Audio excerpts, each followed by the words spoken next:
nós vamos falar sobre malhas, né? As broken wings, as broken wings e as flies escalenas, elas também podem ser feitas em forma de malha. Tá? Só que a gente tem que primeiro, né, deixar assim colocar um marco histórico, né, nesse conceito de malha. Tá? Então, as malhas geralmente, né, a gente entende que são estratégias que você reproduz ele em outros strikes. Tá? Então vamos tentar entender assim, quem que começou, né, realmente com essas operações lá no passado. Tá? Lá no passado, né? Então você tem um cidadão chamado Maurício Missa, que é o Buster. Tá? Ele é bastante famoso nas redes sociais. Tá? Ele é um cidadão que inspirou muita gente, tá, a operar um conceito de assimetria. Então eu lembro lá, né, tem até um livro, né, tem vários livros, né, antigos dele, que veja, ele tem todo um valor histórico, tá, e também um valor de ter inspirado outras pessoas a fazerem isso. Então era alguma coisa assim, por exemplo, olha, tinha lá uma ação, né, vamos falar aqui sobre a Telemar, né, então Telemar, por exemplo, então, assim, olha, vamos fazer o seguinte, vamos comprar aqui uma opção aqui da A, né, 34 e vender, né, 1.5 da A36, por exemplo. Tá? Ele viu o seguinte, falou assim, olha, isso daqui você pode reproduzir ele. Tá? Você pode fazer uma outra operação. O mercado está vindo a favor, está vindo contra. Eu posso, por exemplo, comprar aqui uma da A36 e vender 1,5 da A38. Né? E aí ele meio que tinha um certo parâmetro aqui, então ele fazia um payoff aqui. Então vamos calcular o payoff disso daqui, né? Então isso daqui, se ele vier aqui por 36, é uma maravilha, né? Porque isso daqui vira pó e isso daqui acaba valendo, né? Tendo um valor residual muito bom.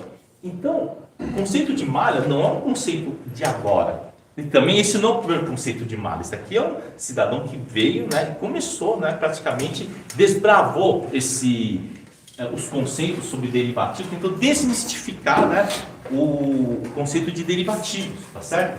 Esse aqui, né, é o Buster, né, tá? Buster, né? Ele tem todo esse mérito, tá bom? Tá? E mais ou menos em 2002, 2003, tá? Tem um outro cidadão que ele aparece, né, com um trabalho muito bom sobre mercados, tá? Que é o Roxo. O que o Roxo fez? Ele, no TCC dele, ele traz uma operação muito interessante. O TCC dele, ele fala sobre mercados, é um negócio fantástico o TCC dele. Ele é praticamente um gradiente geométrico. E ele tem um índice de sucesso muito elevado dentro de uma faixa de variação. Tá? Então, ele também praticamente, né, repõe a malha, tá? Eu não lembro exatamente como que era, mas vamos pegar aqui, né, eu vou falar o que eu lembro disso aqui. Era mais ou menos assim, tá? Então, se ele tinha lá uma posição dessa natureza, comprado aqui numa da A34, por exemplo, vendido em 1,5 da A36, tá certo? Você podia ter essa situação aqui, tá certo? Então ele podia colocar mais isso daqui, ó. Compra uma da A36, né, e vende 1,5, tá, da A38, tá? Eu não lembro exatamente como que ele fazia, mas havia um momento, né, que isso daqui, caso desse calor, ele fazia o seguinte, deixa eu só tentar lembrar como é que ficava isso daqui, né? Então A34, né, mais, né, aqui é 1,5, não, desculpa, aqui é 1, né, seria 1, tá, mais 1, né, mais 1 da A36, né, então ficava menos meio. Agora estou lembrando, menos meio da A36, né? E aqui menos meio da A38. Tá certo? Então, caso o mercado desse aquele estresse, eu estou comprado em 1 e vendido em 2,5, certo? Em 2, tá? Então, eu venderia aqui, né? Vendido em 1. Então, venderia aqui, se o negócio desse mais calor, venderia mais 1 da A38, tá certo? E compraria 2 da A40. Então, eu fechava o meu delta estrutural. Eu fechava o meu delta estrutural aqui, né? Então eu ficaria aqui A34 menos, né, meio da A36, né, menos 2,5 da A38 mais, né, 2 da A40. Só que aqui, essa operação, ela é extremamente vencedora. Né? Ela é extremamente vencedora. Tá? Conheci o Roxo numa corretora chamada Intra. E ele, né, tipo, tinha lá um brother meu que trabalhava lá, ele apresentou, ele tinha um sócio dele do Bruno, então ele fazia operações dessa natureza. Tá? Ou seja, ele estava trabalhando, tá, um conceito de malha. Isso são conceitos de malha. Tá? E aqui, no caso do Baster, né, o que ele entendia? Por que isso dava tão certo na época? Isso aqui deu certo muito. Primeiro que a vol era alta. Então, você tem em toda a nossa literatura que quando a vol é alta, é porque o risco é alto, não é? E geralmente ele é o contrário. Quando a vol é alta, o risco matemático das operações é mais baixo. É mais baixo. Então, eu vou te dizer por que ele é mais baixo. Então, vamos pegar um exemplo. Você pega o SP500. O SP500 tem uma vol baixíssima. Então, quando você tem uma vol muito baixa, quando você vende uma opção a mais, o que você faz? Essa de comprar um e vender dois, comprar um e vender três, vai dar porcaria. Porque aquilo que você vendeu vale muito pouco. A relação de que a chance daquilo virar pó é grande, mas se der errado, você vai se lascar. Então, tem um ditado, né, americano que diz o seguinte, né? A volatilidade mata a direcionalidade. Tá? Ou seja, quando a vol é muito alta, você mata o quê? Você mata a direção. Vamos ver por que isso acontece nessas estruturas, tá? Porque quando a gente vai pensar em malha, nós temos que pensar, né? A minha malha, a minha operação inicial, ela é vantajosa ou não? Então, tem operação que inicialmente ela já é desvantajosa. Tá? Então, eu lembro muito bem disso daí, a vez que eu fui fazer o seguinte. Eu fui fazer me dava super bem com a Telemar e tinha um ativo lá que ele ficava parado. Ele ficava parado, tá? Era um ativo, vamos chamar aqui, ó, um ativo chamado Alfa, tá? Alfa 4. Ele ficava bem paradinho mesmo, tá? Bem paradinho. Então ele ficava nessa faixa aqui, ó, entre 36 e 38. E aí, o que acontece? Você fala, pô, mas aqui não sai disso. E ele marcava passo aqui. E aí vem o grande perigo, né? A ilusão do saber, a ilusão do controle. Aí eu fiz assim, ó, isso aqui fica parado. E aqui tinha o seguinte, aqui tinha uma opção, uma tal de F42, né, que ele ficava na faixa de 15 centavos. Aí eu fiz a seguinte conta, olha só que conta simples, olha, isso daqui é muito simples, ó. Aqui, isso aqui fica parado, ele chegava aqui no 36,20, vai no 37,80 e parava. Fácil, tá? Nesse canal aqui, né? Eu vou fazer assim, vou fazer uma brincadeira. Eu vou comprar 1 kg disso daqui, no 36,20, tá? E eu vou vender aqui, né? Eram 6 quilos aqui de F42, que vai dar aqui 90 centavos. Ah, eu vou ganhar fácil aqui 2% ao mês, né? 2% e meio ao mês, né? É a opção de um mês. E mesmo que ele chegue aqui no 37,60, então assim, olha, quando ele for lá no 37,20, beleza, isso aqui vai ter subido, sei lá, R$1, tá certo? E isso daqui, que estava 15 centavos, vai para 17 centavos, 18 centavos. Então, vezes 6 vai dar 1,08, né? Vezes 6, né? Tá certo, né? 36, 1,08. Então é simples, eu vou lá e recompro de volta, tá? Quer dizer, só que isso daqui era uma porcaria, isso daqui. E sabe o que acontece? Essa opção aqui, ela estava 15 centavos, porque ela é realmente o que ela valia. Só que a vol era muito baixa. Então, até 37,20, né? Assim, olha aqui, isso aqui subiu R$1, né? R$1, e isso aqui subiu só, né? 3 centavos. Tá certo. E aí, bom, claro que acontece o seguinte, né? O que aconteceu quando ele deu um susto lá no 37,80? Mudou completamente o comportamento. Esse cara aqui, do nada, né? Quer dizer, aqui subiu R$1, né? Subiu R$1 e você aqui valorizou só 3 centavos. Quando subiu isso daqui, ele subiu esses 60 centavos que subiu, esse cara aqui disparou para 35 centavos. Pô, mas... Então, pois é.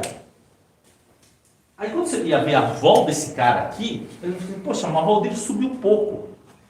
O problema é que quando a vol é muito baixa e você vende, você toma esses sustos aqui. Bom, e aí o que aconteceu? Eu falei, não, olha, se bateu 38 eu vou estopar. Aí, claro, bateu 38, isso daqui foi para uns 40 centavos, eu fui lá e estopei, né? Eu estopei. Acho que perdi um pouquinho, sei lá. Óbvio que depois que passou isso, voltou tudo ao normal, né? Se tivesse segurado, tinha ganho lá uns 5% por mês. Tá? Mas o que acontece? Mas isso é um grande perigo. Você tem uma vol muito baixa. Então, quando você tem uma vol muito baixa, esse tipo de operação, compra um, vende dois, compra um, vende 1,5, a tendência é dar errado. A tendência é dar errado. Então, como é que isso funcionava no passado? Porque a vol era alta.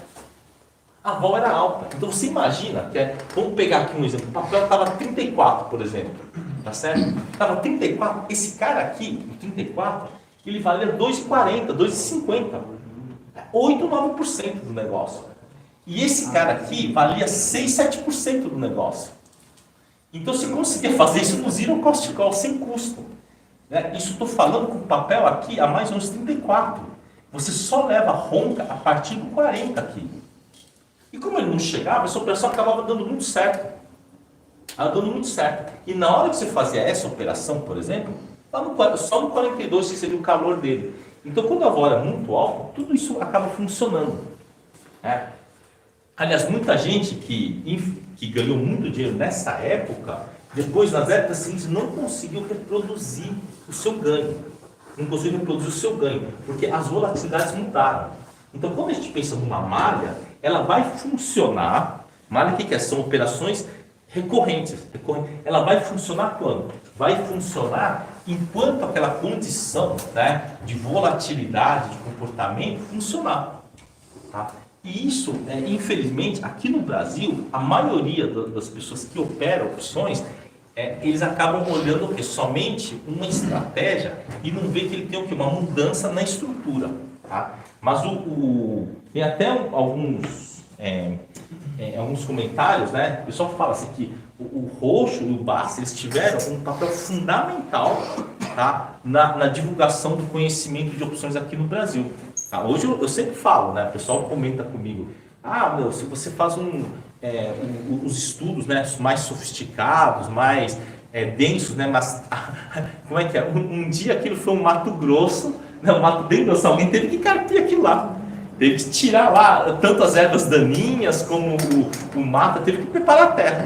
Então tudo isso deu mérito. Né? Tem outras pessoas que tiveram mérito, às vezes menos citados, né? O Gil Ari de Chape, que tem um grande mérito de ter trazido também, desmistificado as opções. Ele era redator daquela revista Investidor Profissional.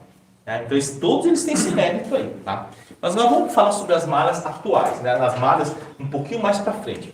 Então lá no ano de 2004, 2005, quando eu comecei a pensar, né, numa estrutura de malha, aconteceu o seguinte, a vol era consideravelmente alta, mas já tinha mudado. Então, o que acontecia? Então, eu vou pegar aqui a Telemar, né? Tinha lá a Telemar, né? A Telemar, não sei se... Na época que a vol era muito alta, eu fazia isso.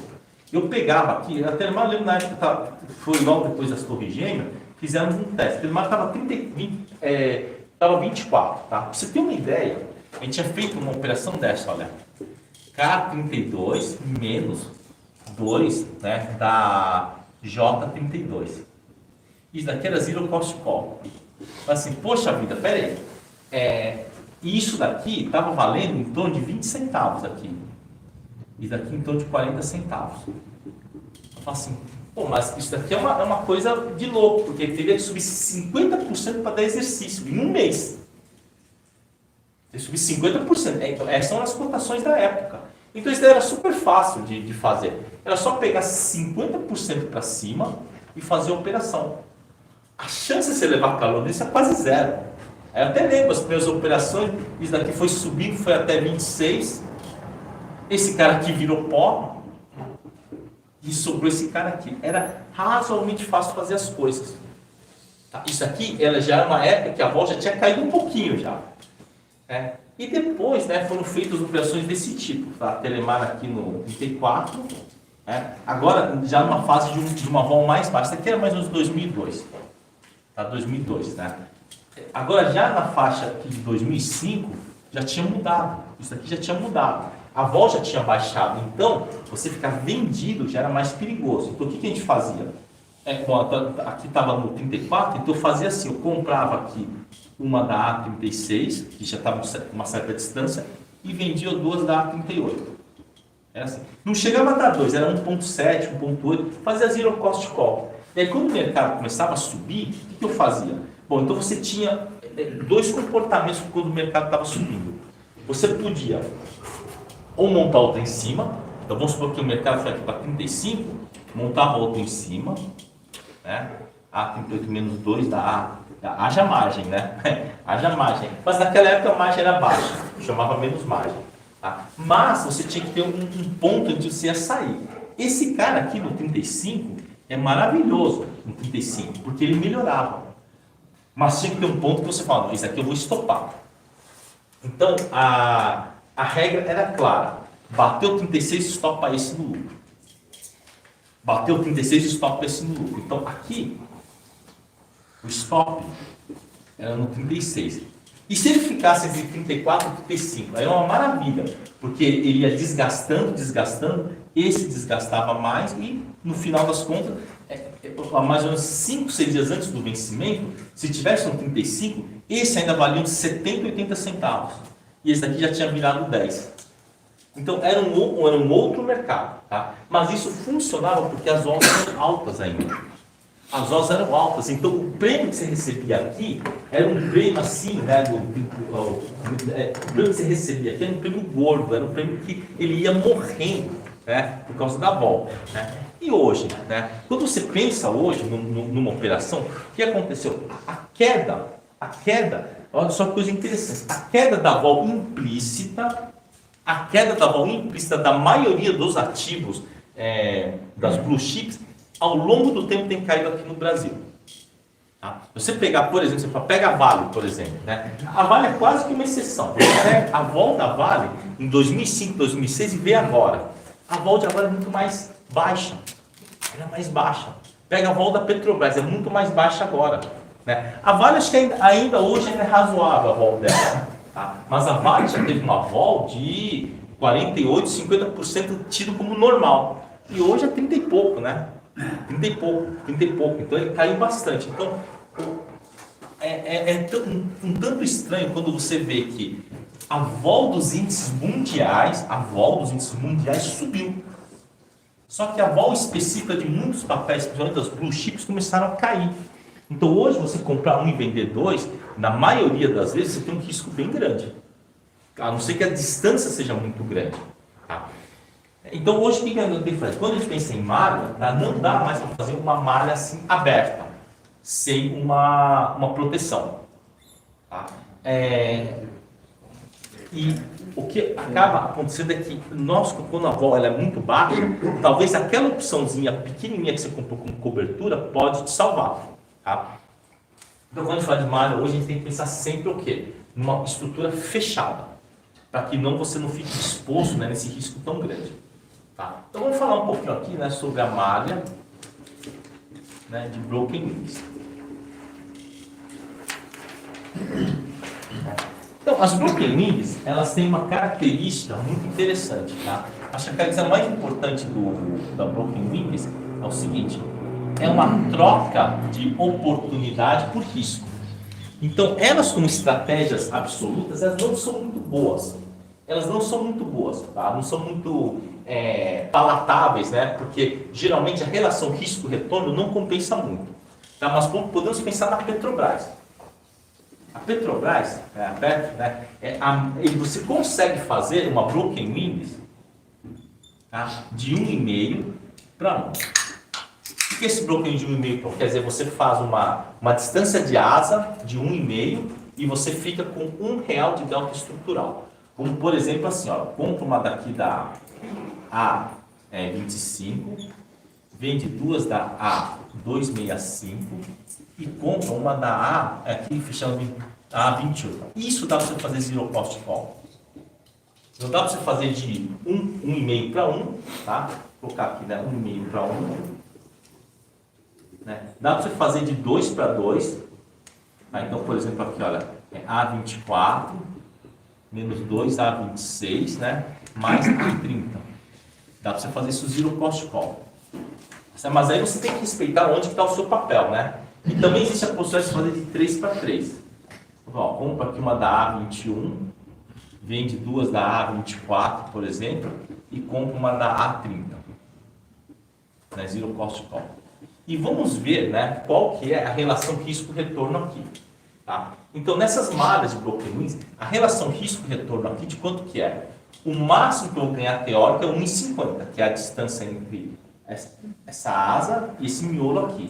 E o máximo... 29, não? Aí é 27,5. Não, 26,5. Mais 1,5. Aí você tem que fechar no 28, desculpa, 29, né? Tá, dando 29, tá. 29. Tá. Vamos deixar tudo no 30, então, tá? Deixar aqui no 30, então vamos lá, se fosse aqui a 26, 27,5, né? 26, 27,5 no 30, mas é coincidência, tá? Então quer dizer que dentro do mesmo desse cenário, né? O que nós podemos fazer? Podemos fazer várias operações dessas.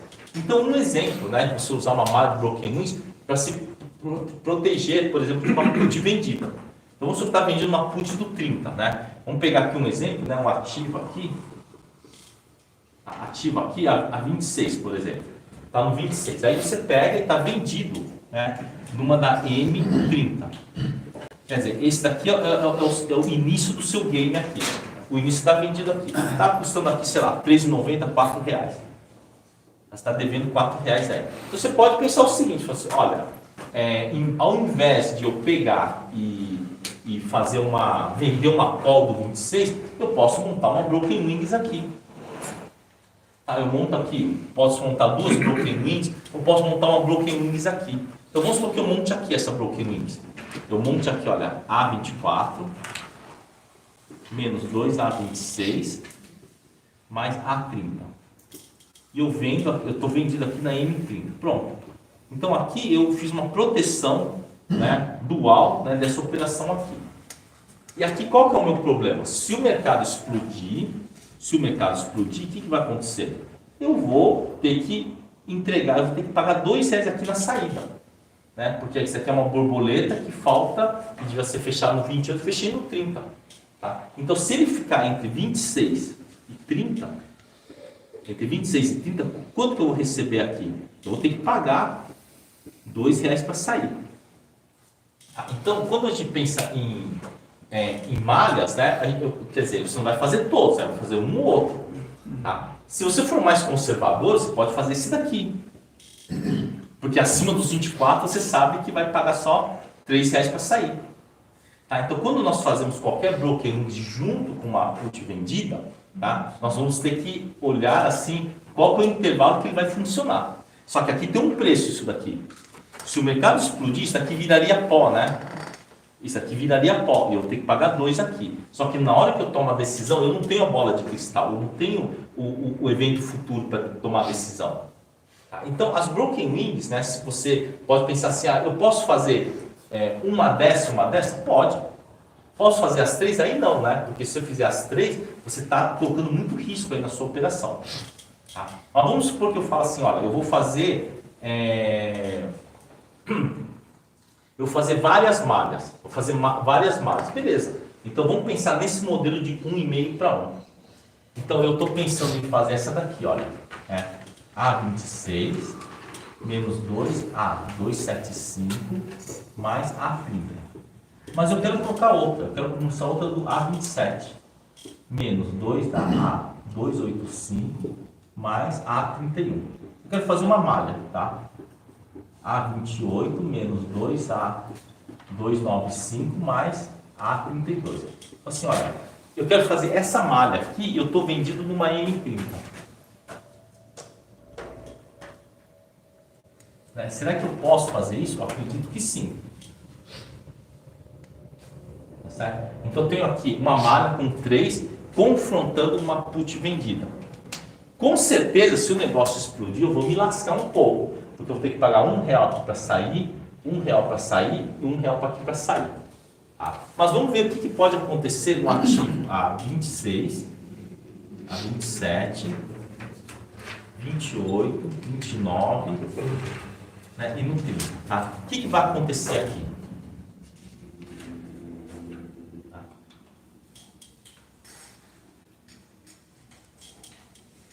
Tá? Por isso que é importante fazer o payoff na mão, né?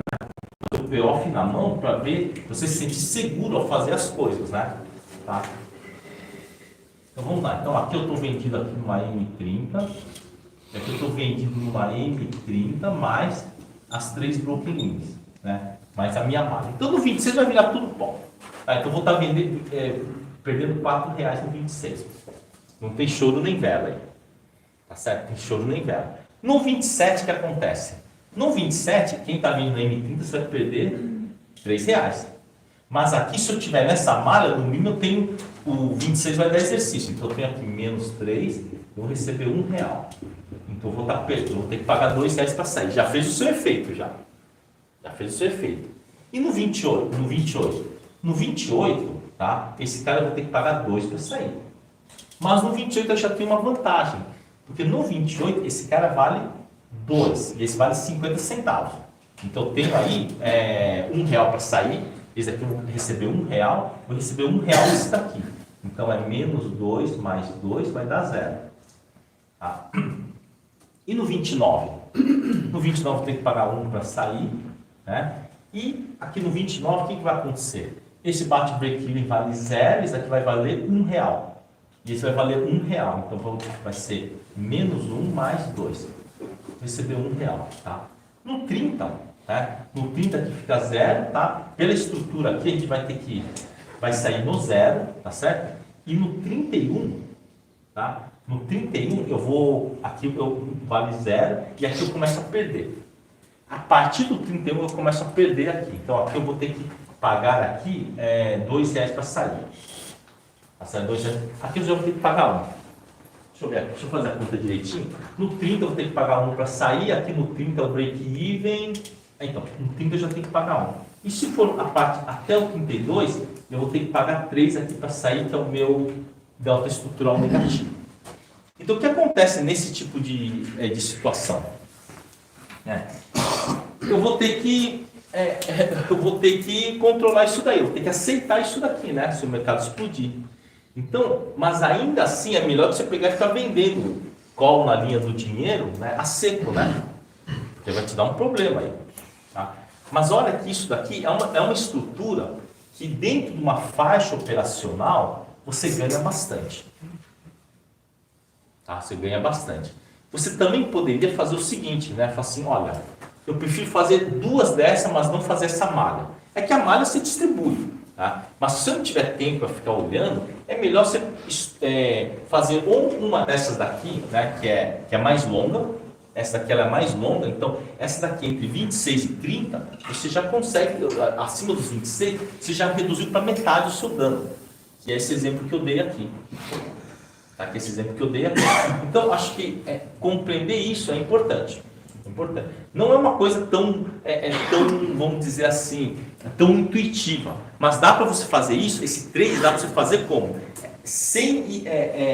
Como é que é? Dá para você estudar ele cardinalmente.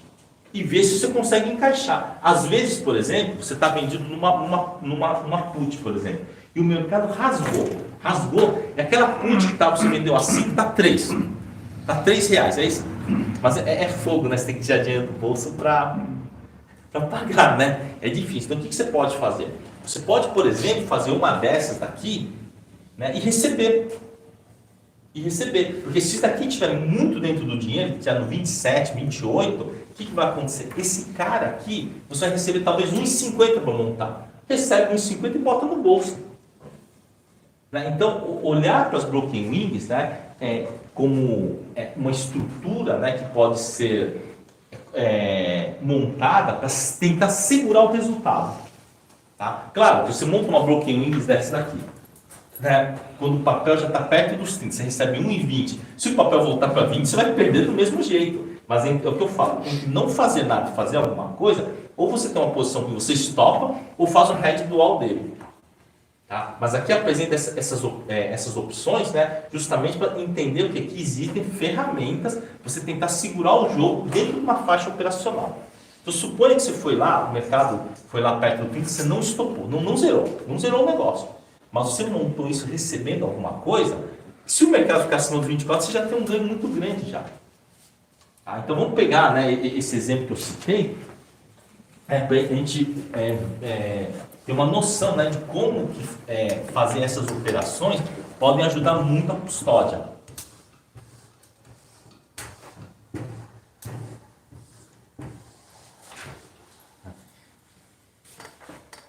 Então vamos lá, né? Então você estava vendido aqui numa da M30 que estava lá, 4 pilas. Aí o mercado deu uma rasgada, né? Foi lá para 28,50. E essa M30 aqui, tá? Por exemplo, 2,20. Assim. Aí a minha pergunta é, zera ou não isso daí, né? Aí você pensa, aí você fica com dó de zerar, pode virar pobre. Se você fizer isso daqui, olha, comprar uma daqui da A21, vender duas da A24 e comprar uma da A30, vamos ver o que é compra. Quanto que você vai receber isso daqui? Se está 28,50, isso daqui está quanto? Está no mínimo quanto? 7,50, né? 7,70. Aí começa a ficar ruim a rolagem, né? Está 7,70. Esse do 24 vale 4,50, não é isso? No mínimo 4,50. Então, aqui vamos supor que ele tenha 40 centavos de extrínseco, vai? Então é 4,90. Tá, por exemplo, né? Então aqui vai dar 9,80, 7 vai dar 2,10. E a A30, né? Tá, sei lá, 80 centavos a A30. A A30 tá 80 centavos, né? Então vamos lá, então aqui você recebeu quanto? 7,70, né? Pagou 7,70 mais 80, menos 9,80, né? Você vai receber quanto aqui? Aqui é 8,50, vai receber 1,30. Ok, então você vai receber 1,30, você vai receber 1,30. Então você está nessa operação aqui, olha, A21 menos 2A24 mais A30 menos M30. Tá? Então você já sabe de uma coisa, que se o mercado explodir, você vai ter que pagar R$3 para sair. Tá? Que é o delta estrutural dessa operação aqui. Se o mercado explodir. Mas você já recebeu 1,30, não é? Recebeu 1,30.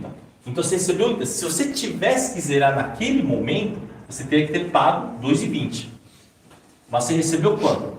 1,30, tá? Mais os 2,20 você teria que pagar, então é como se você estivesse recebendo 3,50, né? Assim, como se você estivesse recebendo 3,50, você teria que pagar 2,20, recebeu 1,30. Mas se o mercado ficar entre 20, acima de 24, você vai ter que pagar quanto aqui para sair? R$3.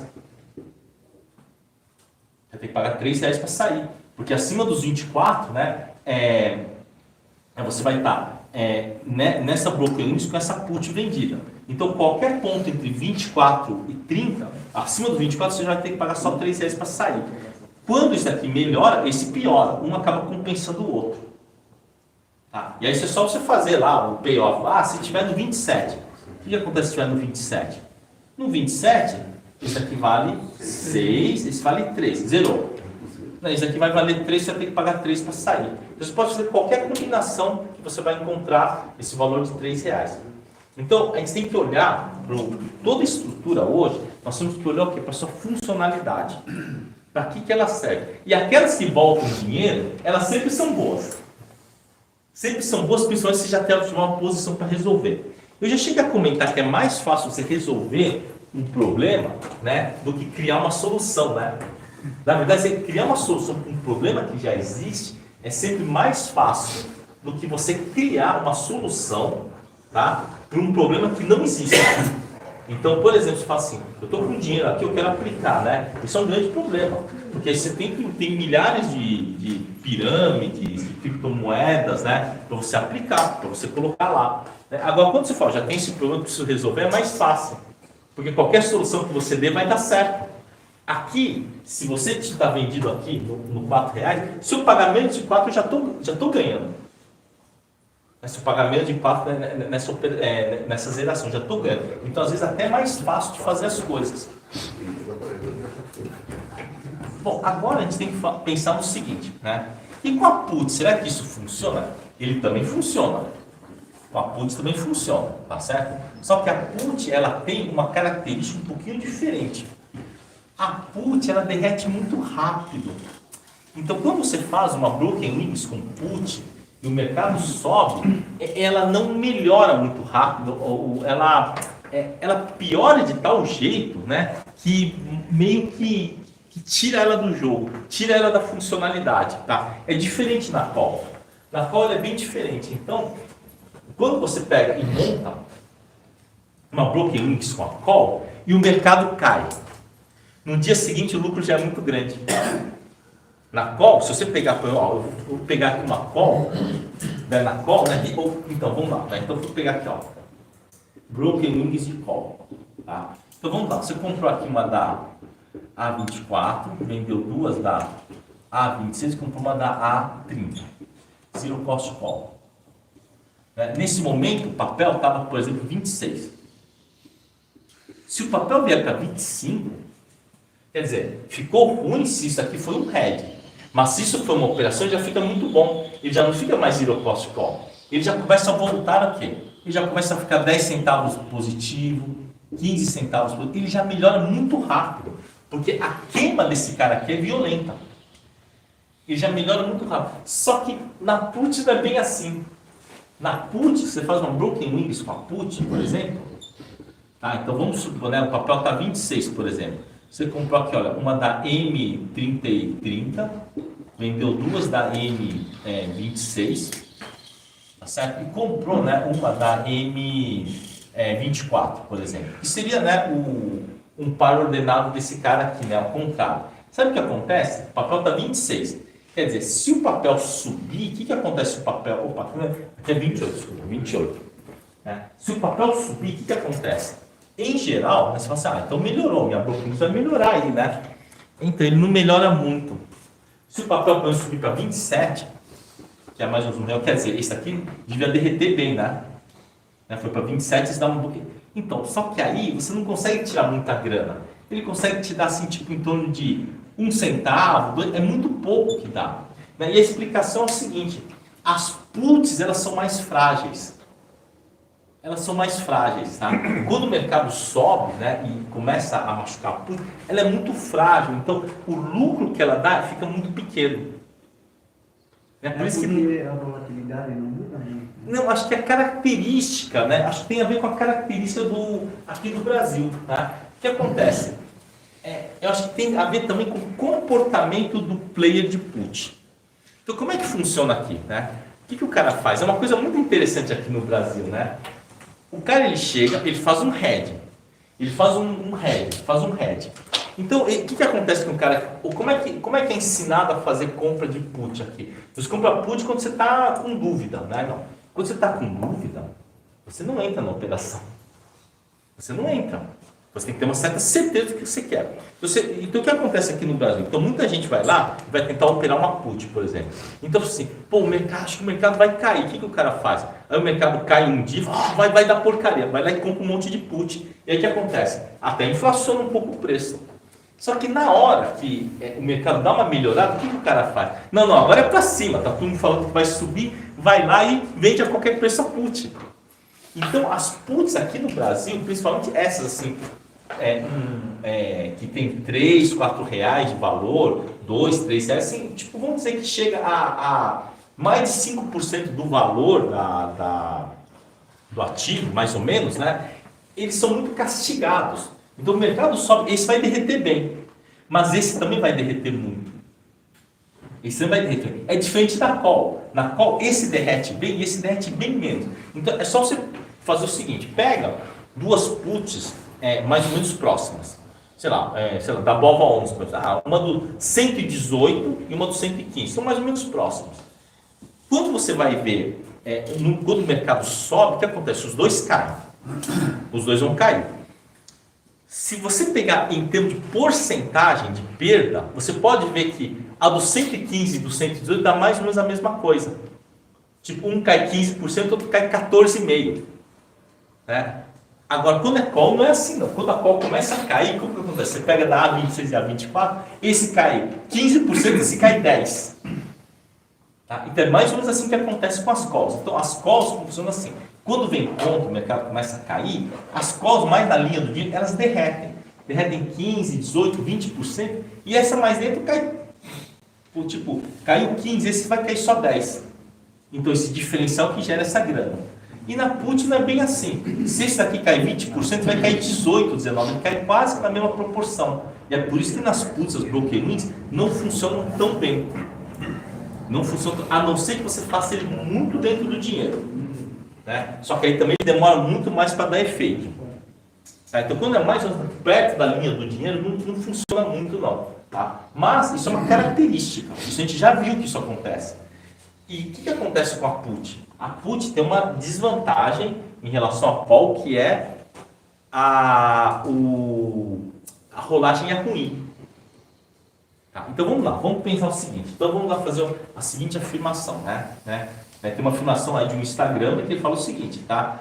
Ambev está, né, 15 anos no 15.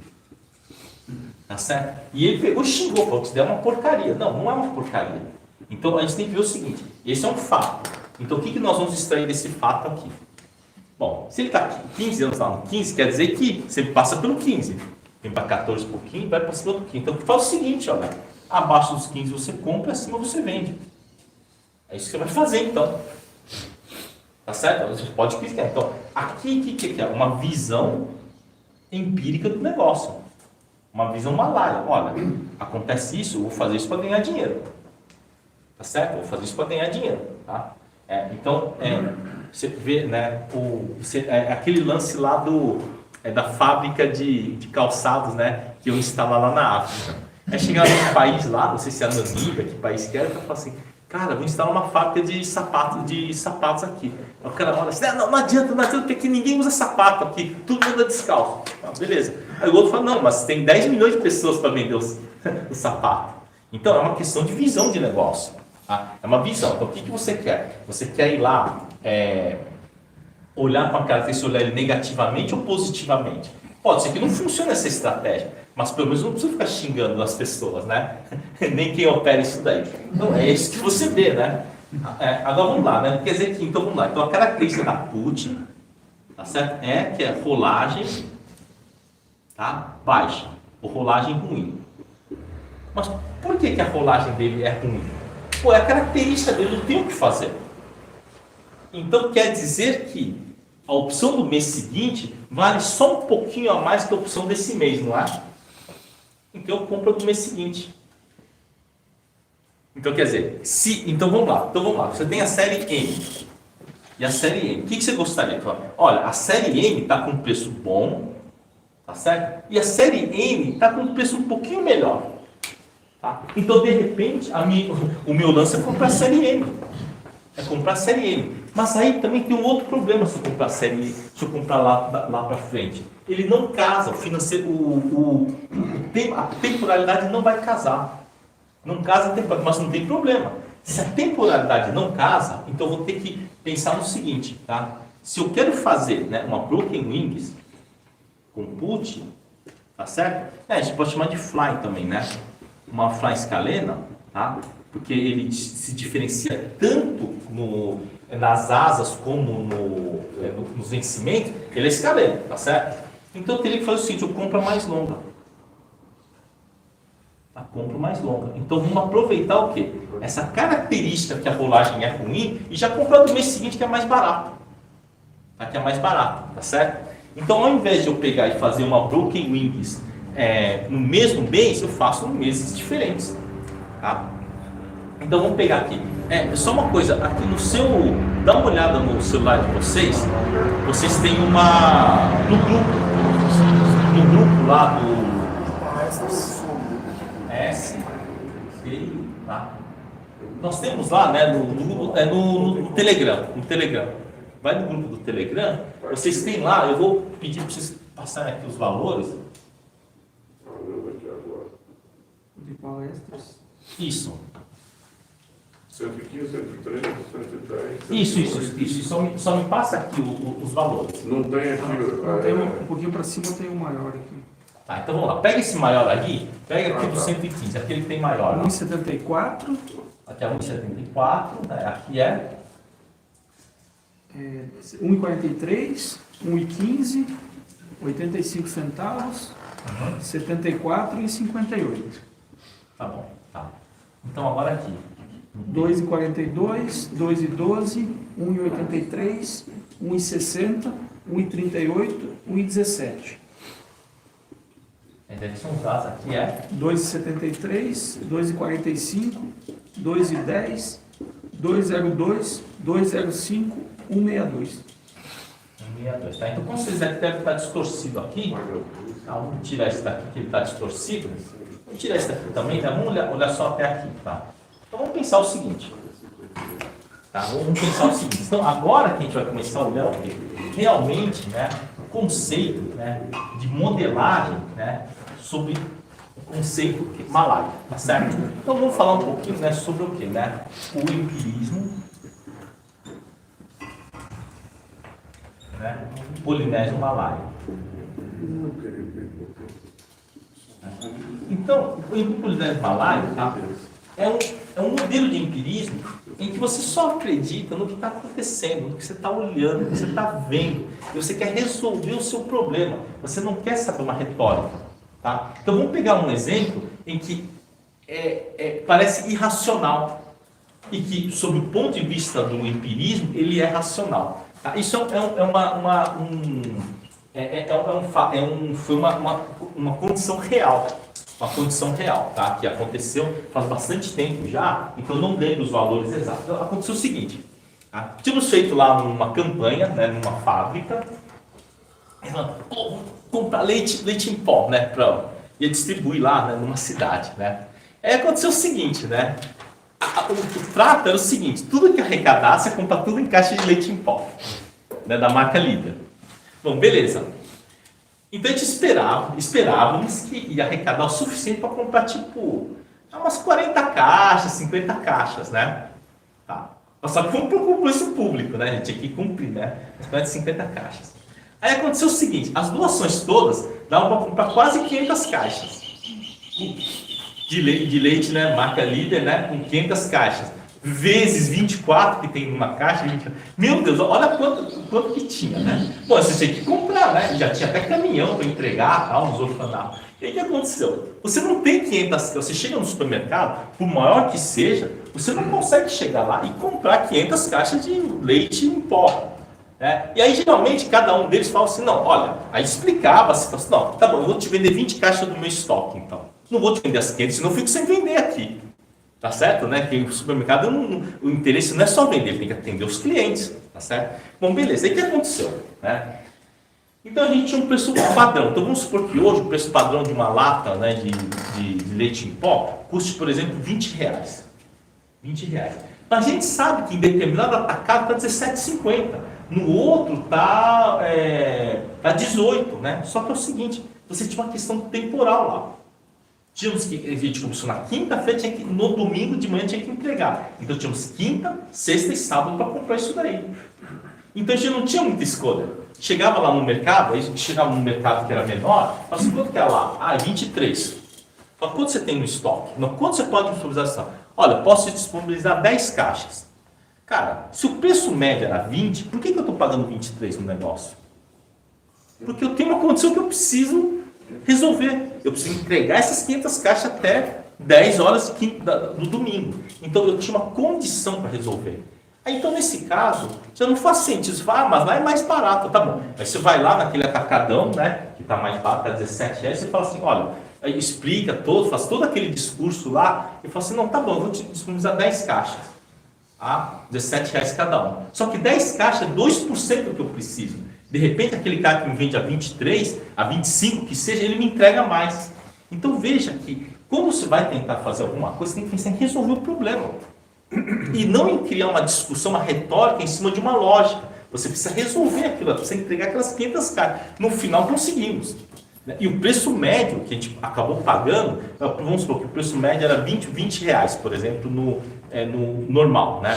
A gente acabou pagando acho que 23, porque pagou uns 15% a mais, mas era o preço que precisava para poder cumprir aquela meta lá. Então quando a gente pega assim, então veja que nem tudo é o quê? Nem tudo é dinheiro, nem tudo é a lógica que manda. Você tem o quê? Você tem as condições que te obrigam, né, a tomar decisões que às vezes não são tão adequadas.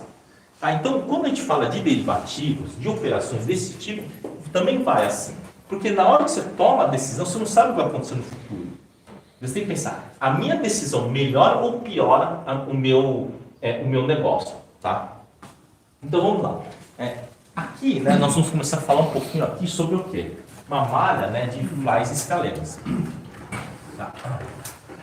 Falar um pouquinho sobre. Então vamos olhar para isso daqui, tá? Isso daqui ele são valores reais de mercado. Acho que dá para conseguir esses spreads aí, tá? Durante o dia, né? Aqui, eu lembro que durante o dia, isso daqui ficou muito mais que o dobro disso daqui. Já que chegou a dar uma puxada nessa S113, ficou muito mais do que esse daqui. Tá? Mas vamos lá, né? Vamos ver aqui o que dá para fazer. Então, malha de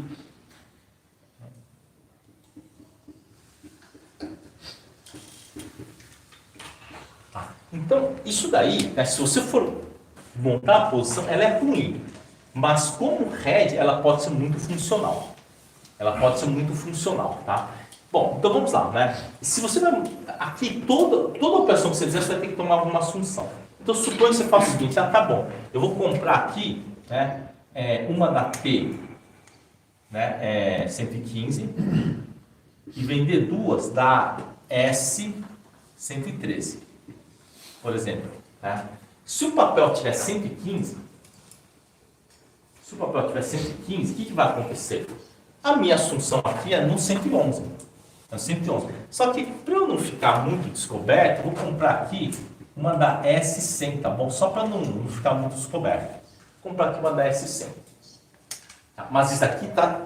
Olha só a simetria de ganho aqui. Aqui é uma porcaria de assimetria, porque eu posso ganhar aqui no máximo, eu posso ganhar esses R$2 mais o extrínseco disso daqui. Eu vou receber aqui no máximo R$3, vai? E eu posso perder quanto aqui?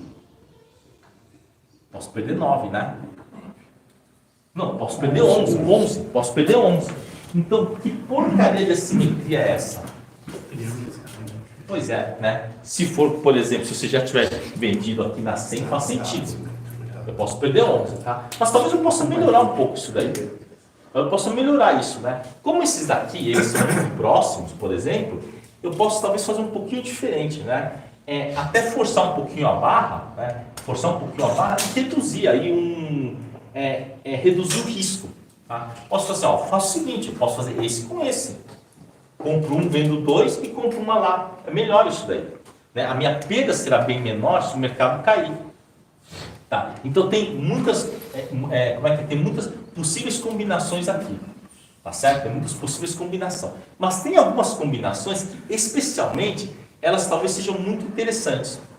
Tá? Então, por exemplo, aqui, né, vamos supor que você fala assim, olha, o papel está 115. Né? Você pode pensar o seguinte, fala assim, olha, eu tenho fé que acima dos 115 vai.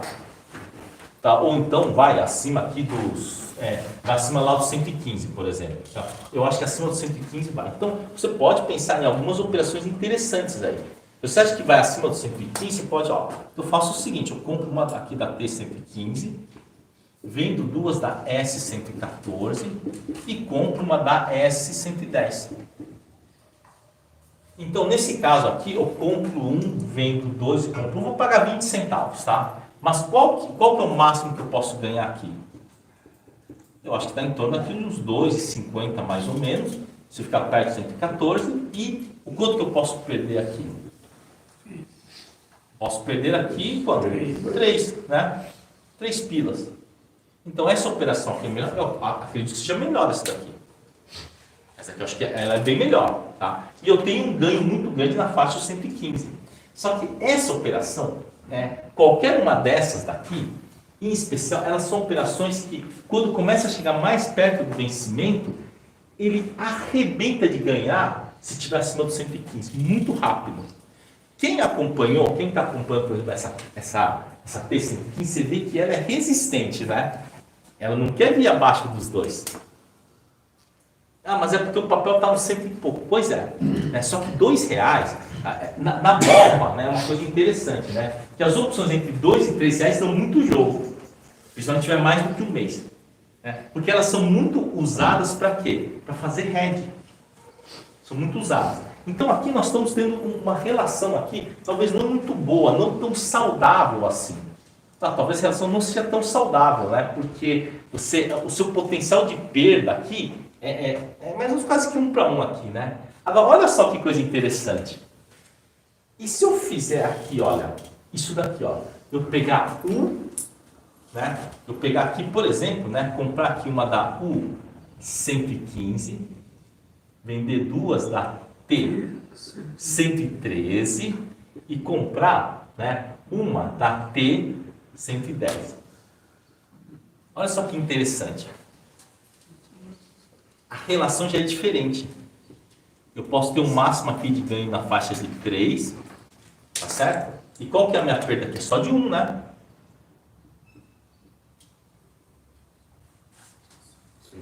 É só de 1, né? Compro um da 273, né? Aqui eu vou pagar uns 30, 40 centavos, né? Então você veja que quando a gente fala aqui, aquele princípio, né? Acho que é o terceiro princípio de Anarca, é muito válido, né? Quanto mais longe, mais simples, melhor, né? Certo? Quanto mais longe, mais simples, melhor. Então, quando você tem...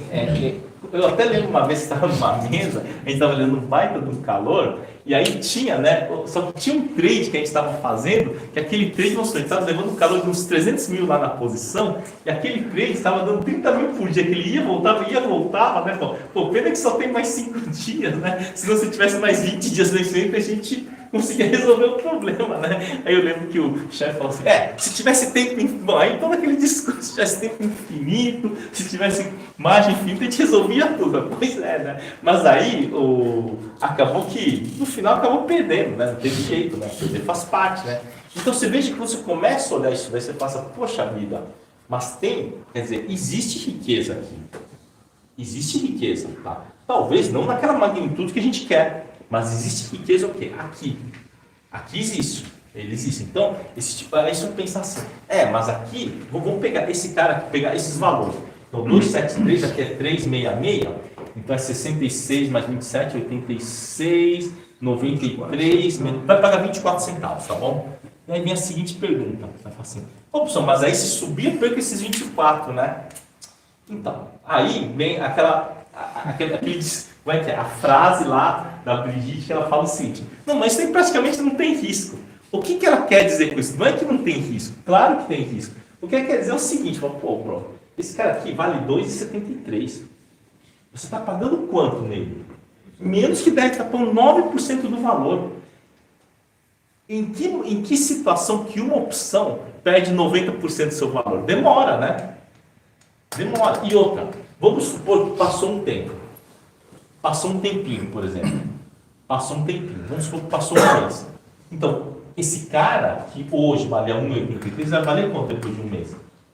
1,15. Certo? Esse cara que vale 2,76 vai valer 2,42. Quer dizer, esse desgaste aqui é bem menor. E aqui também teve um desgaste. Então é só você confrontar ele. Você quer saber se o tempo está a favor ou está contra? É só confrontar ele com quem? Com esse daqui, olha. T115 menos 2S113 mais S110. É só você confrontar com esse cara aqui. Tá certo? Você só faz esse confronto aqui. Então vai dar o que aqui? 242, né? Aqui sobra 12 centavos, vai dar 70 centavos.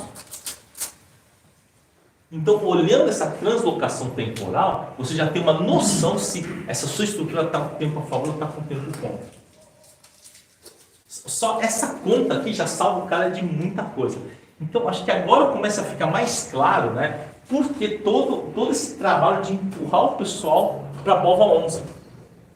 Porque ele tendo essa liquidez, né, e tendo listagem, liquidez, né, em praticamente todas as séries, no primeiro, segundo e terceiro mês, ele tem liquidez em praticamente todas as séries. Para 2 anos é mais complicado, né? É somente aquela série de abril, setembro e dezembro. Isso para a BOVA, tá? Para os outros papéis, de um modo geral também, mas pode ter aqueles casos, né, em que um papel específico tem muita liquidez num mês específico. Então, na Ambev, por exemplo, na série U de 2023, a série U de 2023, ele teve muita liquidez. Teve muita liquidez lá no passado, a série I com U, né? Mas por quê? Não sei lá, o pessoal lá do game lá quis esse daí. Então, às vezes, o mercado ele se forma a partir de um grupo de traders que querem, né, dar liquidez naquilo que interessa para alguma operação deles.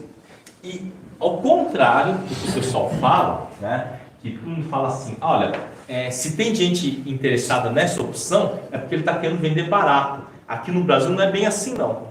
Né? Todas as puts lá dentro do dinheiro, todas elas estão baratas. O cara quer vender até mais barato, só que ele quer vender um lote grande. Se você tiver grana para absorver, ele vende.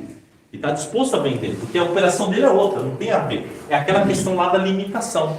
Às vezes o cara tem que fazer uma operação, ele é obrigado a vender aquilo, porque aquilo casa, né, com o objetivo dele, e ele não se importa em pagar 15% a mais na lata de leite, porque ele precisa cumprir aquilo lá. Ou vender mais barato. Então, quando a gente vai ver, né, uma coisa bem interessante, que quando você vai principalmente em imóveis, né, imóveis assim, de condomínio, por exemplo, em que tem aquelas construções padronizadas de casa. Tipo, olha, o sobrado é esse padrão, tal, né? Tem muita gente que compra da planta.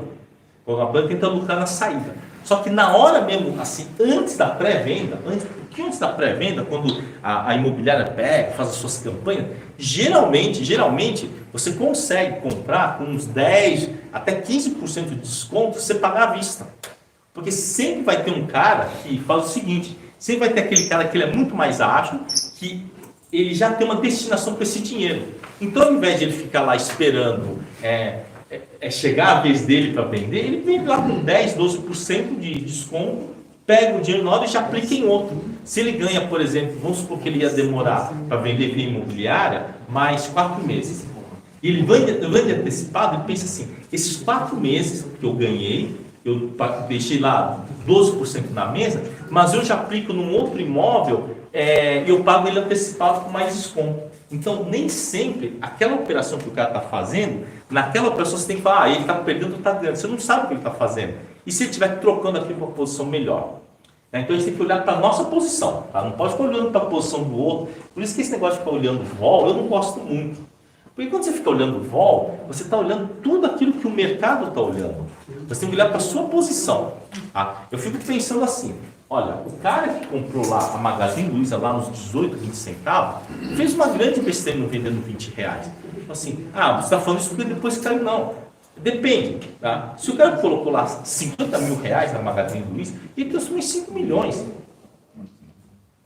Cara, 5 milhões de padrões de Brasil, dependendo do quanto o cara gasta, ele fica lá até o fim da vida sem trabalhar, dependendo do quanto o cara gasta. Mas é uma coisa tão significativa, então ele tem que olhar. E o que aconteceu? Por que muita gente não vendeu lá no 2022? Não, esse papel aqui vai para 100 pila, ó. Todo mundo falando, né? Não foi para R$2 o negócio, né?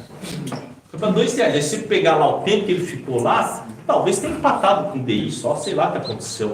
Então ele tem que olhar para o seu trade. Então quando alguém faz uma operação, principalmente no mercado físico, né? O cara está lá vendendo no PlayStation 3 lá por quinhentão.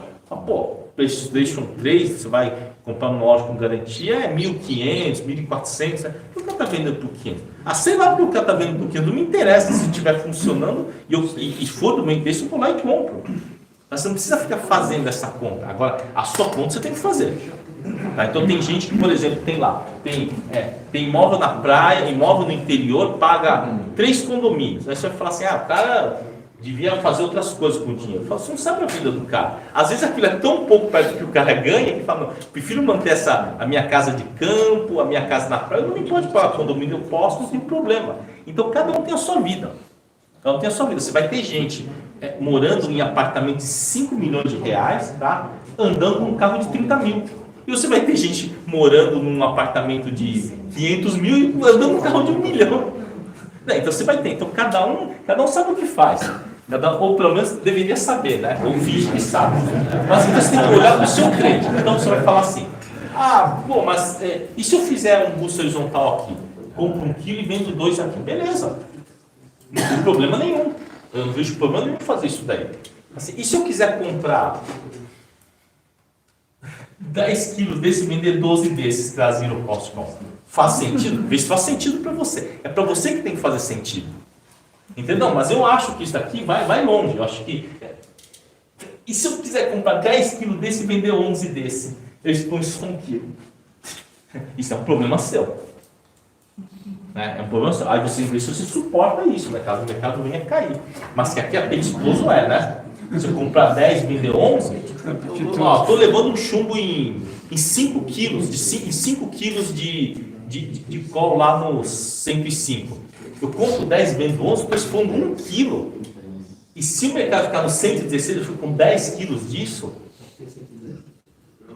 Então, aí tem que ver se faz sentido para você. Tá certo, né? Mas eu prefiro que nesse ponto passar bloqueio no índice. Ou se for fazer essas maluquices com o 22, é aqui, né? É por aqui, não é? Você vai ganhar pouco, mas também se cair, você tá valendo aí, né? Tá valendo. Então você veja que, olha, a gente está falando, né? Não está nem dando um curso, né, sobre raciocínio malaio. Você vê que o fato de você colocar os valores, né, para você analisar, já muda completamente a sua perspectiva.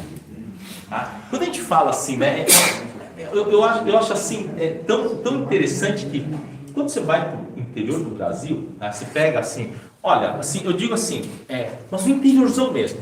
O interiorzão assim, não estou dizendo assim, tipo, as capitais do Nordeste, assim, mas vamos pegar o centro do Brasil. Então, você pega assim, Fernão Dias lá vai lá mais para o interior de Minas, tá? Mas assim, já caminho para Bahia, tá? Caminho para Bahia, né? Tá? Poxa, lá é uma coisa tão interessante que eles valorizam tanto a cultura oral. Eles valorizam muito a cultura oral. Essa cultura que é passada, né, de pai para filho, né, de filho para neto, né? E ainda a gente tem lugares assim que, cara, você está com uma dor assim de garganta, faz aí, fala um gargarejo com chá de casca de romã, né? Eles ensinam a fazer isso daí, né? Então, essa cultura tem um valor tão grande, tá? Porque foi uma cultura que ela foi trabalhada ao longo do tempo, né? Ao longo da história. E os malaios, eles também são assim. O alfabeto malaio ele é muito recente. Eu digo recente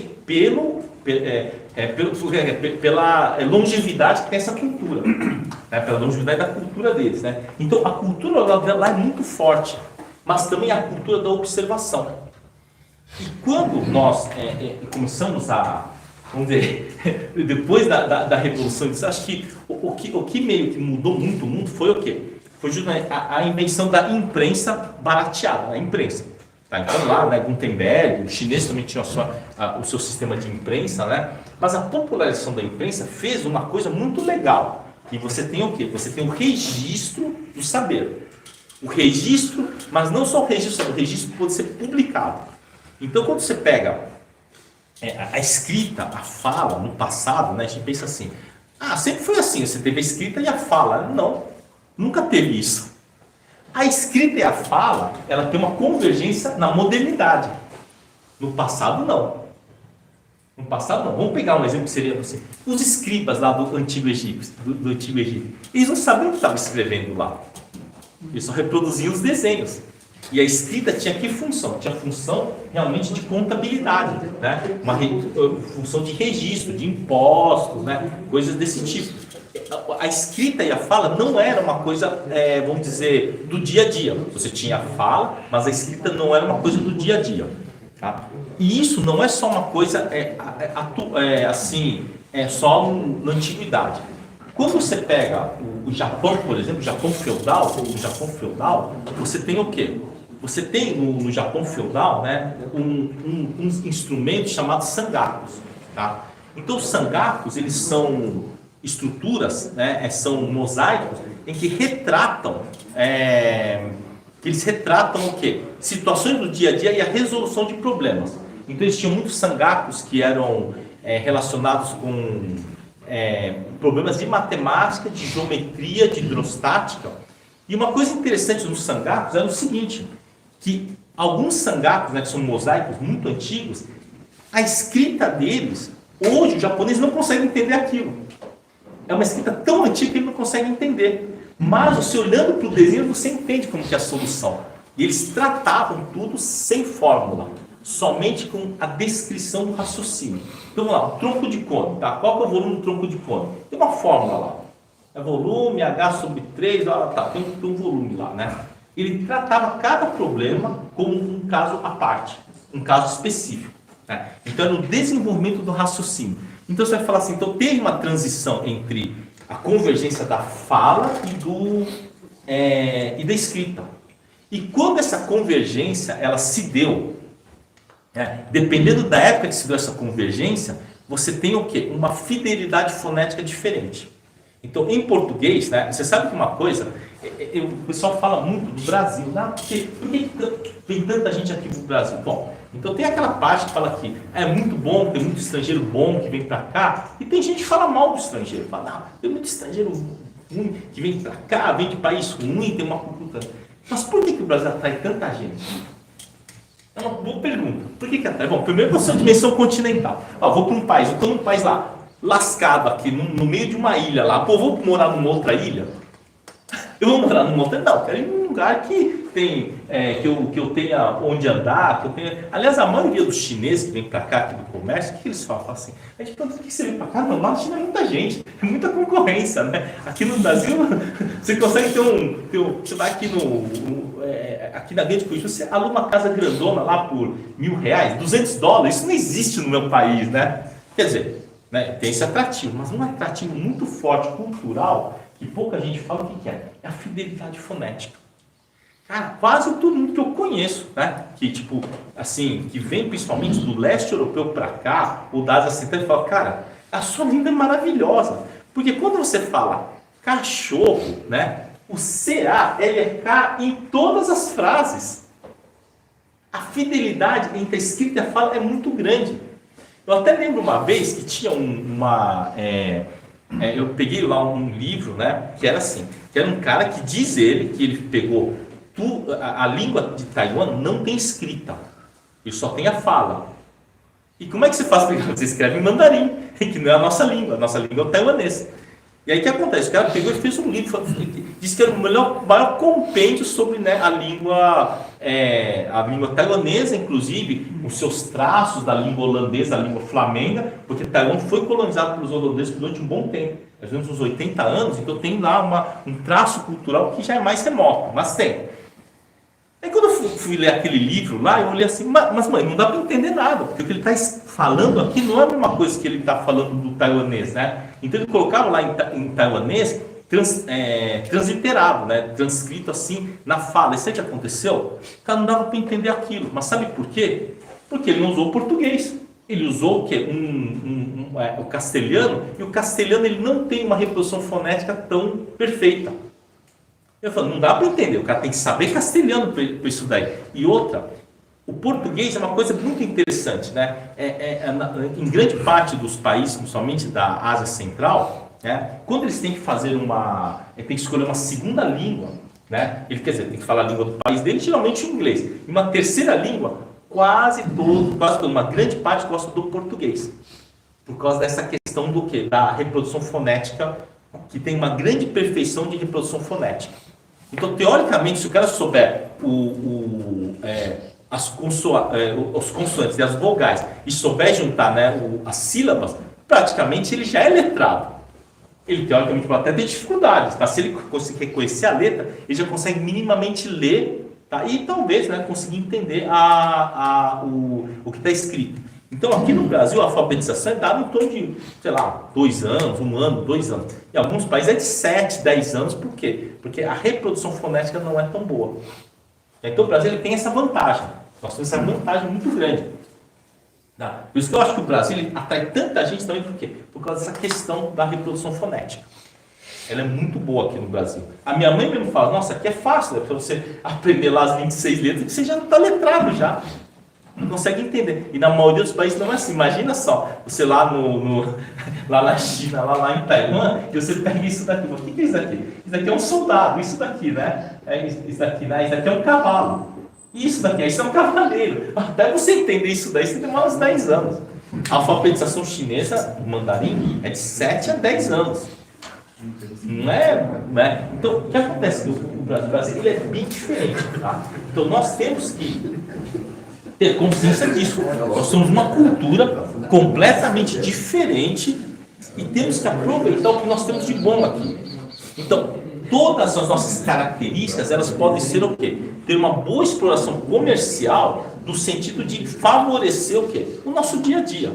E é isso que eu falo assim, poxa vida, mas é uma coisa tão interessante que quando você mostra isso daqui, o cara fala assim, mas isso não acontece nos Estados Unidos. Fala, pô, você está onde? Você vai sair aqui na rua, você vai comer um cachorro quente aonde? Lá aqui no Lago 13? Ou você vai comer um cachorro quente lá na Broadway? Então, você vê, né? Então, nós temos que mudar essa cultura. Cara, qual que é o seu problema? Ah, então tem que resolver o meu problema. Tá? E o seu problema, na hora que você vai resolver, não pode piorar o que já tem. E se você piorar o que já tem, não faz sentido. Tá? Então vamos lá, né? Então, se você pensa assim, eu vou fazer alguma coisa nessa operação aqui.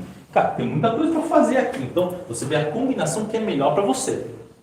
Tá? Agora, se você fizer a combinação fechada, fazer uma malha, né? Então vamos pegar um exemplo específico, tá? Fala assim, vamos pegar uma broken wings aqui, uma assimétrica aqui, uma faiscalena, que talvez seja interessante. Fala, vou comprar uma dessa. Ah não, aqui tá muito caro. Comprar uma dessa, vender 2 vezes, comprar uma dessa, tá bom. Tá, então vamos lá, né? Então nessa daí, ou então pode ser qualquer uma dessas daqui, né? Essa daqui é tão apetitosa, essa daqui, né? Nossa, mãe. Nossa, mãe. Não, essa daqui então, né? Não, ou então essa daqui, bom, vamos supor essa daqui, tá? Então vamos lá. Né? Nossa, né? 113, né? Menos 2 da T, 2 da T 112 mais, né? T 110. Tá certo? Então isso daqui vai acontecer o seguinte, daqui eu tenho o quê? Eu tenho um potencial de ganho de até uns R$2, tá certo? Né? E um potencial de perda de quanto? De um só, né? De R$1 só. Tá certo? Vamos ver quanto eu vou pagar nisso daqui? 2,10 menos 3,20, sobra 1,10, eu pago 7 centavos. Nossa, isso daí é muito, se realmente esse preço é muito absurdo. Então, você vê, né, que, vamos supor que você está vendido aqui, que você pode perder R$1. Você está vendido aqui da H, né, da H105, por exemplo, e que nesse momento está valendo R$13. Você vai pagar 13. Está pagando 13. Quanto você quer pagar nele? Você tem que pagar 10, né? Sei lá, você tem que pagar 10. Você pode montar 3 desses. Menos 6 da T112 mais 3 da T110. Pronto. O que vai acontecer? Só pode acontecer uma coisa, eu sobe ou cai. Se vier aqui para baixo, eu perco R$3 aqui, não é? Se vier para baixo, eu perco R$3. Então eu posso perder R$3 aqui, mas se vier para baixo, eu limito a minha perda e eu estou de boa nesse daqui. Esse daqui vai dar uma pozinhada nele. Tá certo? Então, assim, ver se ele realmente vier para cá, se ele vier para 110, por exemplo, quanto que vai valer esse cara aqui? 5 pilas, né? Vai valer 5 pilas só. Porque se ele vai para 110, daqui a 105, vai valer 5 pilas lá no final. Então, é assim, as operações que você vai fazer com essas flies, ela vai depender o quê? Da sua exposição. Tá? Não, ele não é um... Aliás, esse daqui talvez seja um bom trade. Talvez seja um bom trade. Porque se ele ficar aqui acima do 113, do 112, por exemplo, o que vai acontecer? Você vai receber aí talvez 1,20, 1,50, né? Então, se você tiver feito 3 vezes, você vai receber lá 3 e pouquinho, né? Esse daqui você vai levar calor, vai continuar levando calor, mas a vantagem de você estar vendido em call, né? De índice, é que a rolagem é positiva, né? A rolagem é positiva. Mas também não adianta exagerar demais. Tá? Porque esse daqui ele é longe ainda, né? Melhor mesmo são essas mais curtinhas. Porque essas mais curtinhas aqui, o que acontece? Se ele subiu isso aqui, deu uma pozinhada, então mais ou menos na semana passada, né? Teve gente que fez da T115, tá? Então isso aqui é mais ou menos, né, menos 5 dias para trás. Tá certo? Tem gente que fez aqui, ó, T115, né? Menos 2 da S112 e comprou uma da S105, tá? Isso aqui no Zero Cost Call. Fez isso daqui. E quando você vai ver essa situação hoje, né? O que acontece aqui, olha? 242, esse daqui tá 85, né? Então já está ganhando aí o quê? 60 e poucos centavos, mais essa put que ainda sobrou aqui. Ela é muito rápida. Ela é muito rápida. Mas você tem que fazer no lote certo. Tá no lote certo. Então, eu entendo o seguinte, se você está vendido em 10 kg de call, por exemplo, o máximo pode fazer até 10 kg, né? Compra uma, vende duas, compra uma, no máximo 10 kg, vai fazer mais do que isso. Tá? Agora, se você fizer 10, 20, 10 e já der uma saída muito boa, você pode pegar, montar outro para cima e limpar o risco dessa daqui. Tá? Limpar o risco dessa daqui. Então vamos supor que aqui, vamos supor que daqui a uns dias, isso daqui fique, por exemplo, 70 centavos, esse continua aqui dos 2,50. 70 com 2,50. Então vende, sei lá, 1 quilo desse, zero um monte desse daqui.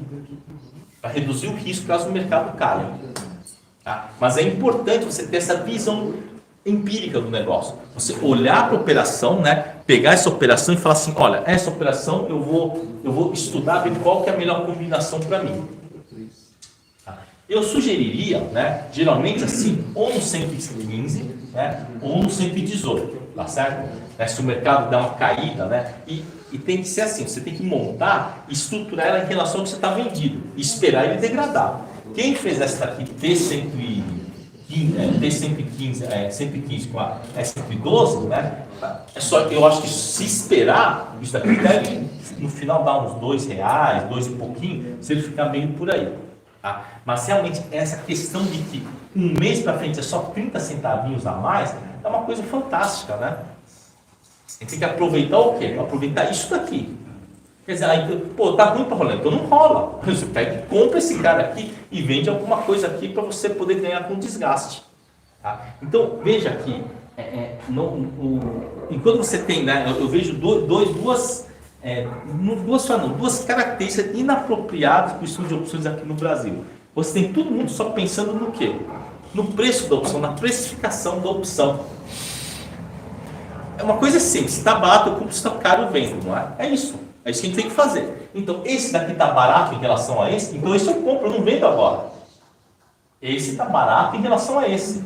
Esse está barato em relação a esse, mais ou menos, não está tanto. Tá? De repente, quem está na S já vale a pena rolar para ter. Mas essa está muito barata perto dessa. Tá certo? Né? Essa daqui está barata em relação a essa, pode ser. Né? Aí vai da opinião de cada um.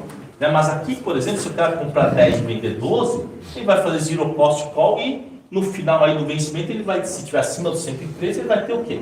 10 quilos disso sobrando. Né? Então, até a sua relação entre o risco e o retorno depende. Depende se você está querendo olhar para o lastro. Imagina você ter 10 quilos de U, vamos supor que o papel feito em 115. Você ter 10 quilos disso sobrando, daqui a um mês, daqui a quase 2 meses, é uma coisa fantástica. Uma coisa fantástica porque se tiver 10 quilos daqui sobrando, né, você pode fazer uma fly, pode montar outras coisas, né? E se eu quiser fazer, mas eu acho que abaixo disso não vem. E se eu quiser comprar uma dessas e vender 2 dessas? Também está valendo, porque essa vai cozinhar mais rápido, não é? Né? Mas aí até que limite? Aí você vai calcular que limite. Você vê quantas cobras você está vendido, ao máximo vai poder estar exposto em put. Então essa operação, por exemplo, comprar uma e vende 2, também seria uma coisa fantástica. Seria ótimo. E se eu quiser comprar 10 dessa e vender 15 dessa? Também. Vai depender do quê? Do risco que você está correndo. Já. Agora, esse daqui eu acho razoavelmente bem, vamos dizer assim, muito apetitoso. Porque se ficar mais uns 5, 6 dias aqui, nessa faixa 115, esse vai com uns 90 centavos. Alguma coisa assim. Mas a parte importante, coloca isso no papel. Coloca isso no papel. Tá? Seja um cientista malaio, eu sou um cientista malaio, sou um cientista da observação. Tá? À medida que a sociedade vai avançando e tem cada vez mais porcaria na rede social, mais fake news, mais bobagem, né? Maior vai ser o valor da observação. Tá? Inclusive, às vezes tem alguns alunos que colocam lá no grupo e falam assim, pô, fiz esse negócio aqui, ele não sabe nem por que fez aquilo, só que ele conseguiu acertar. Ele conseguiu acertar, levando em conta alguns princípios, tipo, ó, eu vendi a curta e comprei a longa. Aí, quer dizer, o que acontece, né? Tem um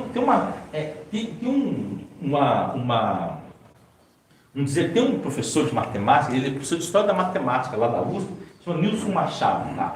Tem uma frase do Nilson Machado que eu acho demais, né? Ele fala o seguinte, ele fala assim, olha, uma das coisas que eu acho ruim, né, eu vi uma palestra dele, e fala que ele se sente assim mal aqui no Brasil com determinadas posturas, com determinados, como é que se fala?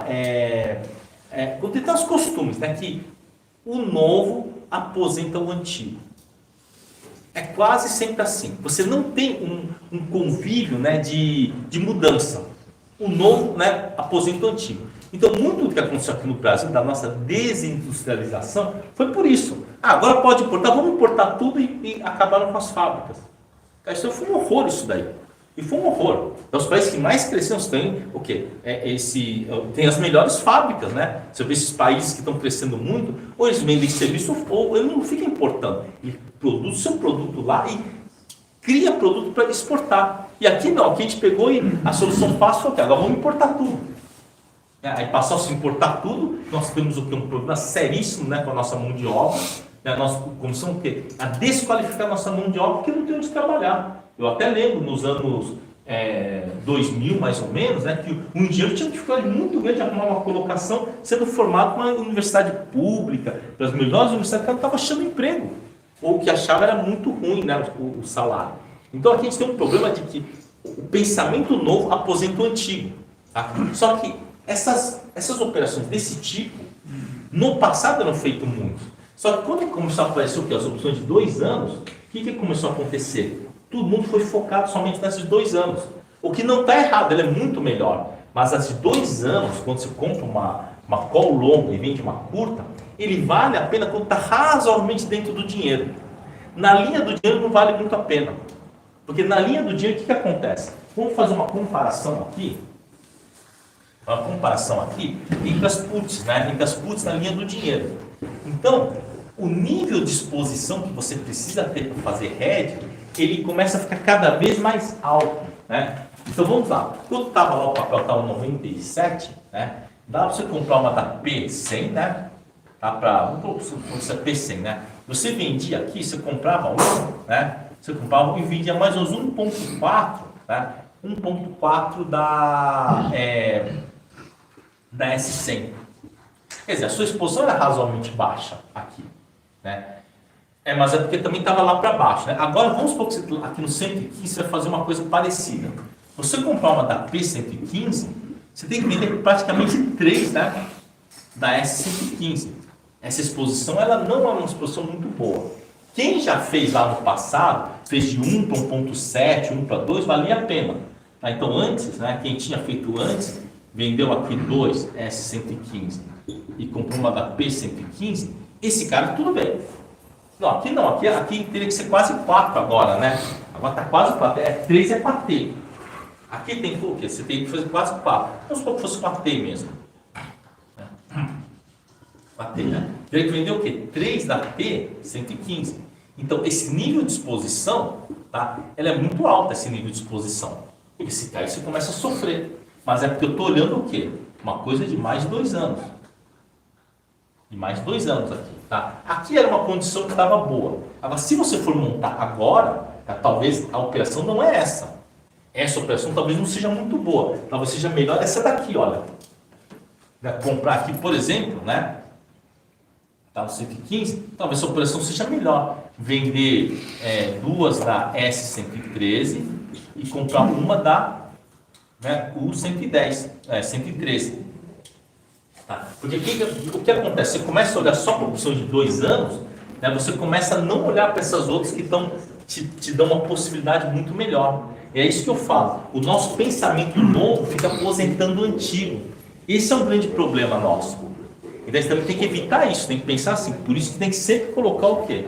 Isso daí fala, poxa vida, eu vou comprar lá uma da B110 que está R$ 7,20. Poxa vida, eu tenho que fazer 1 para 3, né? E se eu fizer aqui, olha, fazer aqui para baixo, que como é que é? O resultado é muito mais rápido. Né? Quanto mais perto é o vencimento da sua opção curta, mais, vamos dizer assim, é mais efetivo, mais rápido é o resultado do seu hedge. Se você fizer isso daqui, né, esse cara aqui, né, esse e esse daqui, ele é ótimo, o negócio é ótimo, só que ele demora para dar resultado. Agora aqui não. Se você fizer comprar um e vender 2 desses, já tem um resultado na hora. Se o mercado ficar parado aí 5 dias, daqui já vai desmilinguir e daqui a pouco vira pó. Se der sorte, o mercado vier para 114, 113, ou até mesmo por 112, esse cara aqui vai valer 1 e pouquinho ainda, e esse cara vai crescer, vai valer 3 e pouquinho, e a sua posição de call ela vai ter desmilinguido se for usado como hedge. Então, como hedge, é bom você olhar isso daqui. Tá? Então, você tem a tabela aí, né? Tem uma tabela aí, né? Você vai lá, né? Não precisa fazer todos os dias isso, mas pelo menos uma vez por semana é bom fazer isso daí. E aí você já vem na sua cabeça, porque quando você abre lá o home broker, você já começa a ver que tem esses valores aqui, né? Então você já vê, olha, parece que esse com esse tá bom, esse com esse tá bom, né? Mas sempre o quê? Respeitando lá o seu lote. Tá? Então isso aqui, por exemplo, talvez seja muito interessante, isso daqui. Isso seja muito interessante, né? Agora, aqui, muito aqui para baixo, já fico um pouquinho mais preocupado, tá? Porque aí pode ser que não dê um resultado significativo. Mas aqui, por exemplo, não teria problema nenhum. Por exemplo, você fala assim, ó, eu quero vender duas aqui da S111 e comprar uma da P111. Tá? Não vejo problema. Tá? Porque a chance disso dar algum problema talvez não seja tão grande assim.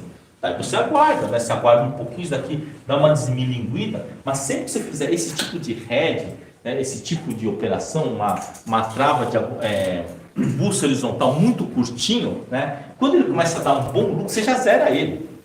Você já zera ele, já passa para esse outro aqui e deixa isso aqui mais livre. Tá? E tem que ter controle, né? Você tem que boletar separado isso daí. Você quer fazer uma malha, esse também pode. Distribui, né? Distribui. Então faz uma malha aqui para baixo. Ó. Olha, eu tenho, eu vou expor 3 quilos, né? Compra um, vende 2, compra um, vende 2, compra um, vende 2, vocês ficam uns 3 quilos. Esse daqui começou a dar muita grana, que isso daqui, para isso daqui vier para 30 centavos, é rápido. Deu aqui 50, 60 centavos, você já zera ele, pelo menos você está comprando um vendido em 2, por exemplo. Comprou 5 quilos, vendeu 10, né? Então já zera, vende o suficiente para cobrir ele.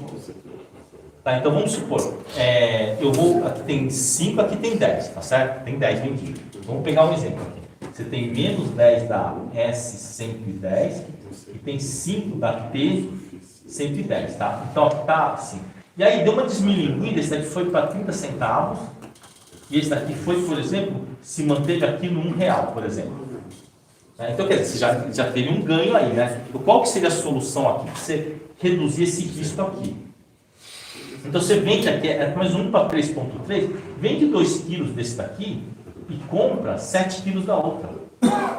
Vende 2 quilos da P110, né? E compra 7 quilos da S110. E aí vai te sobrar quem? 3 quilos da P110 e está vendido em 3 quilos da S110. Pelo menos você está coberto aqui. Tá certo? Transforma ele numa trava de linha e no final essa grana aqui vai ficar com você se ficar acima do 110. Então, só que essas estruturas elas são muito rápidas. Se você montar ela e o mercado der uma subida, compra uma dessa, vende duas dessa, se o mercado der uma subida, for para 116, 117, isso em 2, 3 dias já dá um resultado tão bom, que aí já está na hora de você zerar e transformar o quê? Numa trava de linha dessas. Transformando uma trava de linha dessa, bateu de novo, você pode entrar de novo no game. Mas nós já estamos falando o quê? De estruturas que são dinâmicas. Não estamos falando de estruturas estáticas. Tá? Quer dizer, ela pode ficar estática se ficar paradinha. Mas se ela começar a dar muito lucro, você já tem que sair dela. Tá? Mas para quem quer ficar treinando. Agora, uma fly escalena, ela seria o ideal para quem não vai ficar operando lá. Monta uma fly escalena no lote, né, que você pode assumir, né, de risco, de um usuário de risco. E aí, com aquele lote lá, é que você vai proteger as suas posições descobertas. Tá? E o mesmo vai valer para as calls, né? Futuramente, assim, tipo, quando o mercado cair de novo, tiver problema com a put, nas calls são mais as broken wings mesmo, dentro do mesmo exercício.